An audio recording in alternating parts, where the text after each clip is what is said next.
Welcome to yet another comparison video where the last time you saw us, we were comparing the all-new Honda City and the all-new Nissan Almera. This time we're comparing 7-seaters.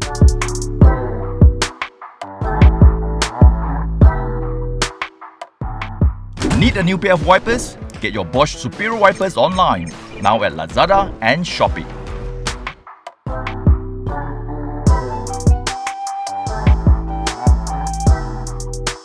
On my left, I have the Honda BR-V, and why I chose it is because it's been the best-selling 7-seater under 100,000 ringgit for a few reasons, in my opinion. Number one, this. Number two, because it looks like an SUV, which is a trending thing at the moment. And number three, because it's quite spacious on the inside. I've brought along a matching colour car and also wearing matching colour t-shirts with Eu Jin. This is definitely a worthy competitor in this segment.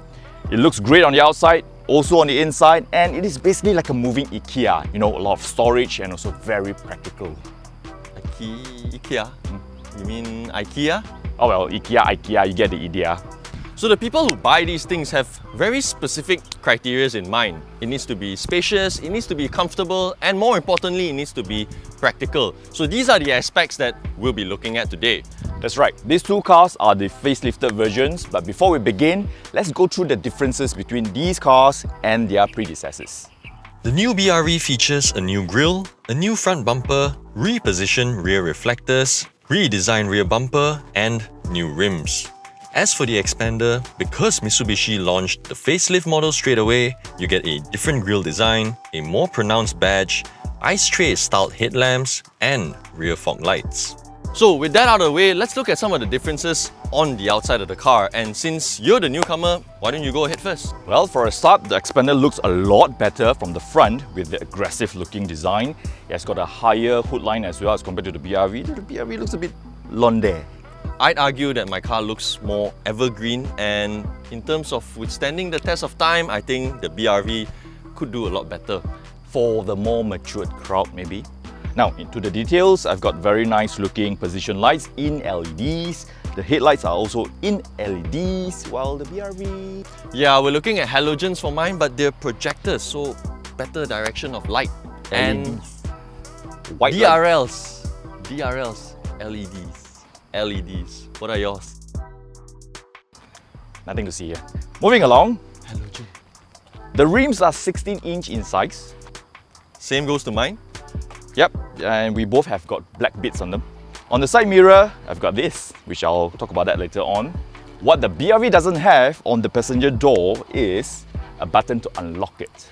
Yeah, it's a little inconvenient. And I'm quite surprised that the BR-V, being cheaper than the Honda City, does not actually come with the hands-free door opening feature where you just have to put your hand in to unlock the doors.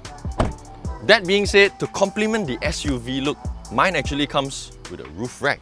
Roof racks, well, I don't have roof racks here, but it looks a lot nicer without them. And when you want them, just attach it. I've got floating roof though. I've just got a roof. Good for you. Again, around the back, I think the Xpander looks a lot better as compared to the BR-V with these futuristic looking taillights. They are LED combination. Yeah, mine isn't as futuristic looking, but clean, simple, functional. I think it works just fine. Yeah, it is so simple that you don't even have rear fog lights, just reflectors. Yeah, just reflectors. I've got reflectors and fog light. If you opt for this color, the car will be bright enough. You don't need fog lamps in the rain. So in terms of overall exterior impressions, I think the Honda BR-V looks simpler, cleaner, the design is gentler on the eye, and while you may not be crazy over it, Obviously. but I think it's a design that's hard to dislike. So it usually looks a bit like the cat-cow pose on Caster Wheel, like our previous video. Yeah, I guess because of the larger rear windows, it does look a little disproportionate. Well, on the other hand, in my opinion, the Xpander looks the best in the segment right now. If you put these two next to each other, don't you think this one has got more presence? It looks a lot more aggressive, it looks bigger as well as compared to the BR-V. And if you notice, this doesn't come with all the claddings and roof rails because this is not the Xpander Cross. I prefer without them because it looks a lot slicker, and again, it is a lot more modern and futuristic. SUV look. End of story. Both interiors come with their own flavour. The BRV looks sportier and more youthful with the red and black combo, while the Xpander went for the premium luxury look with the quilted design.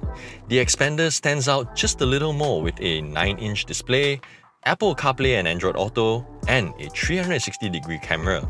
I think quilted seats are only nice in a Bentley, and it's only suited for a certain age group. Don't let me catch you resting in this car, I tell you. Why ah? Just don't. On the equipment side, I may not have Apple CarPlay and Android Auto, but I do have Bluetooth on my 7-inch touchscreen display. And I carry along a phone holder as well. What's so difficult with this? Also, I have a 180-degree view outside the car with my neck. What's so difficult with that? Hey, this fella calls me old, but he's the one that stuck with all the old gadgets. Me, on the other hand, get all these modern features. And when it comes to modernity, is there such a word? When it comes to modernness, it is all about maximizing and utilizing the space, because this car has got plenty of storage space, more than enough. Well, I've got some, but I'd also argue that lesser storage space means one less place to find when you lose your items. That's what people without storage say. You wait. If it's okay with you, I'd like to move on to the back seat. Sure.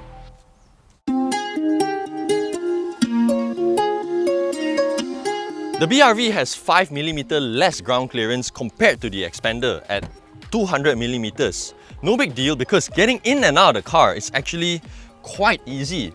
I'd imagine, especially for kids and elderly passengers. Something which I notice in bigger SUVs, they kind of need to be assisted into the car. This is a practical feature. This is what makes a family car. Eu Jin might have made it look easy getting into the BRV, but it does feel like you're actually dropping your bottom into the seat of the BRV.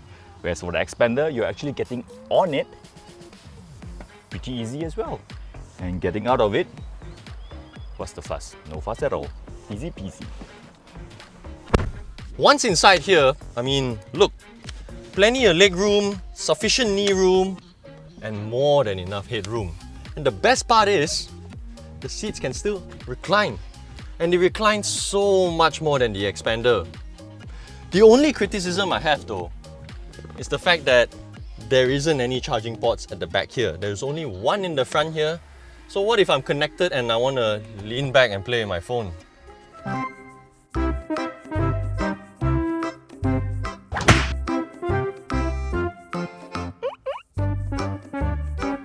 The Xpander has got the longest wheelbase in the segment, so I've got plenty of knee room, plenty of headroom.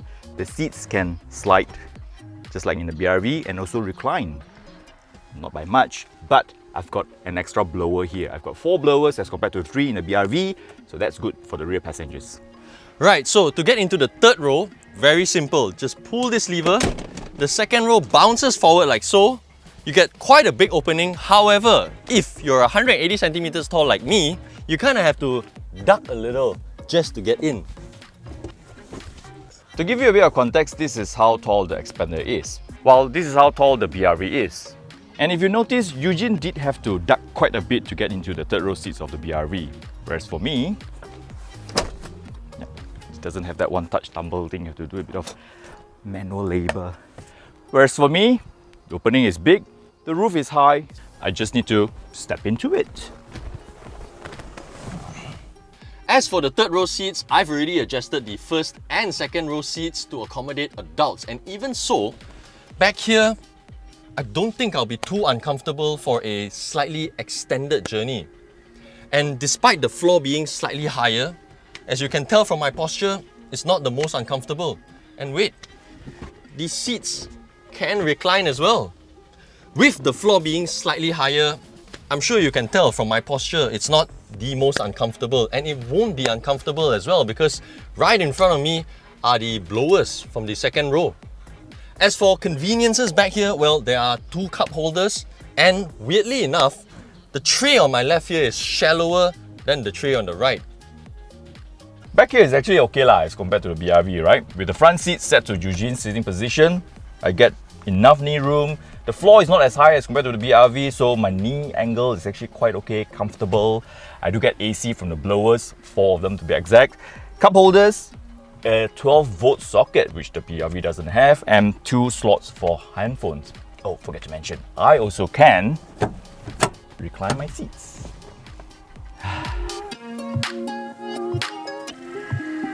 So in terms of boot space, the BRV leads the way with the third row seats up or down. Yeah, but my third row seats can be folded flat on the floor, so it looks like it's got larger space. And if I were to fold down my second row seats, it has the largest cargo space in the segment. And it's also a large flatbed area. Yeah, I don't get any of that. Now, down to the things that I don't like. For a car that's sold in 2021, this car still does not come with telescopic steering. Instead, it only comes with the tilt function. Secondly, the reverse camera. The display quality can be so much better. Yes, that's correct. Same goes to my camera visuals over here. It looks like those games that you played 20 years ago. One thing I don't quite understand about this kind of cars, including the BRV as well, is that it doesn't come with boot covers. Why? Now, to the things that we like about our cars, which happens to be on the screen as well, which is the 360 surround view monitor. That's a nice thing to have. What I really like about the Xpander is that it comes with plenty of storage spaces. There, just everywhere. So as for the things I like about this car, firstly, the large windows provide good visibility. The low door sill provides easy access in and out of the car. Lastly are these pedal shifters that come with the facelift model to complement the sports mode. For a car that's 1.5 litres, I think being able to manually play around with the gears on your own does help.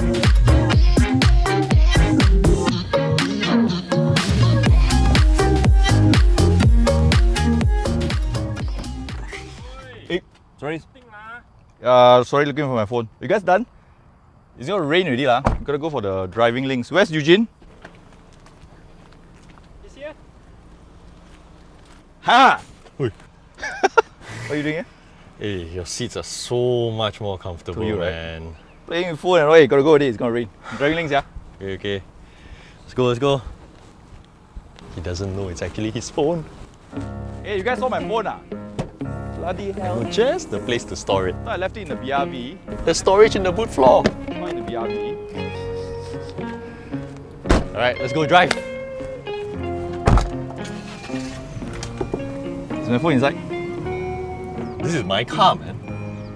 I thought I left it there, no? No. Let's go, let's go. Get in your I'm gonna car. go for driving links already. It's not in the BRV. It's not the Xpander. Where are you shooting? Come. Driving links. And that's for not letting me chill in his car. I wonder how long he'll go before he finds his phone. Where's my phone?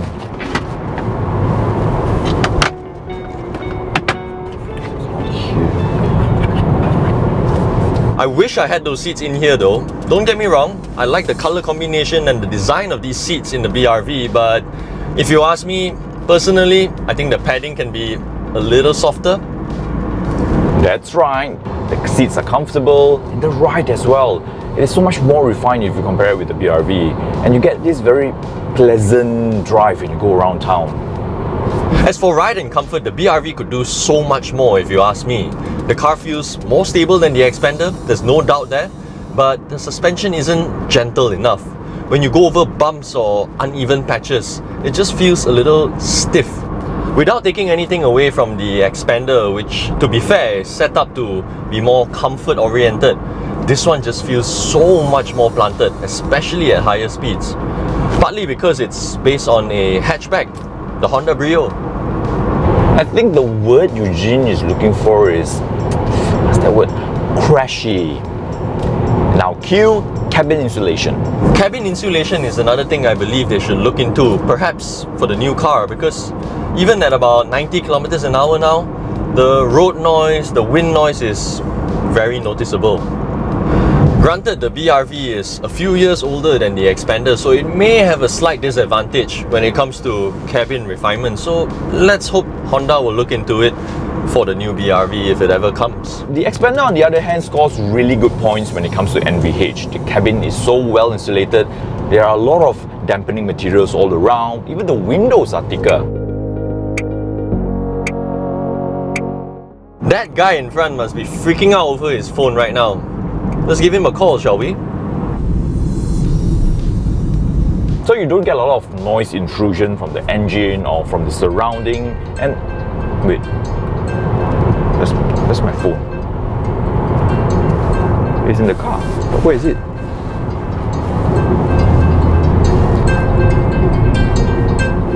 I can hear it. What the heck? I'll tell you what though, for what the BRV lacks in terms of cabin refinement, it more than makes up for it in terms of performance, believe it or not. So it's got a 1.5 litre engine paired to a CVT gearbox. Output is rated at about 120 horsepower and 145 Newton meters of torque. So that's 15 more horsepower and 4 more Newton meters of torque compared to the Xpander, but the difference is actually quite noticeable. Yeah, the Mitsubishi is powered by a 1.5 litre naturally aspirated engine as well, but with a conventional 4-speed automatic gearbox. It does come short a bit when it comes to the output at 105 horsepower and 141 Newton meters of torque, but this is an eager beaver. When you want to push it, it will just pull. It's very willing. And also, what's more important is, it is a lot quieter with this gearbox. Take a listen.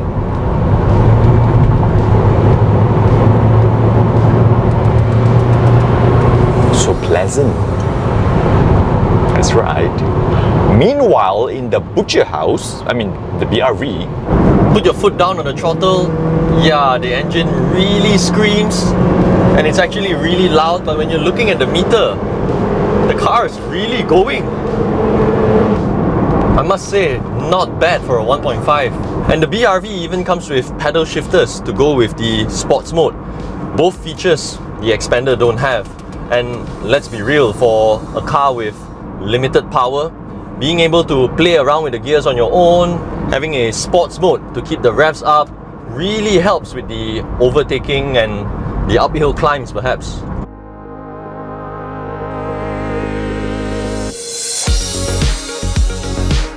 Perhaps the only aspect where these two are the most identical is safety.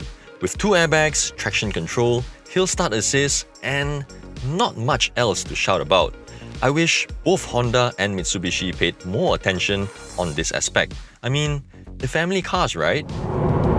for a car that can stuff 7 people in it, looks this good, refined in its drive and ride, and costs below 100,000 ringgit, I guess it is no surprise that it is selling so well in Indonesia. After spending just a few days in it, I can totally see why the BRV has been one of Honda's best sellers for so many years. But it's got so much more potential, and if they can iron out the little issues like your cabin refinement and the smoothness of the engine, I think the BRV can maintain its status for years to come. Let's call GC one last time. So maybe perhaps one day you might just top the spot in the segment in Malaysia. That's my phone again. Just where the is my phone? Hantu toyo mana ni? Celaka. It's ringing. It must be annoying the heck out of him. Okay, now guys, seriously, where is my phone?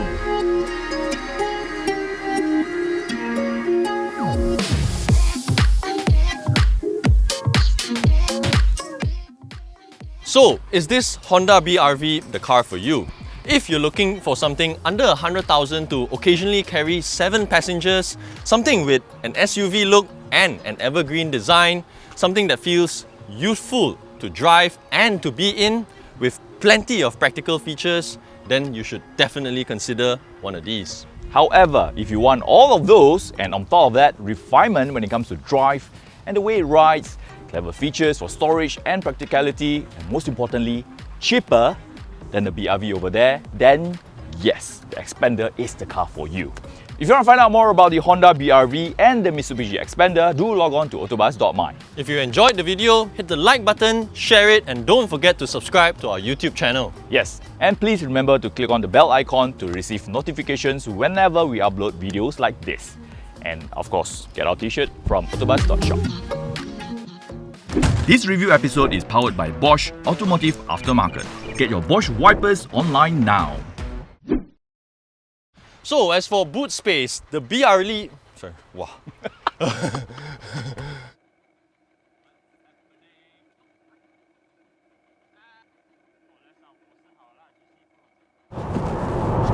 My bra strap.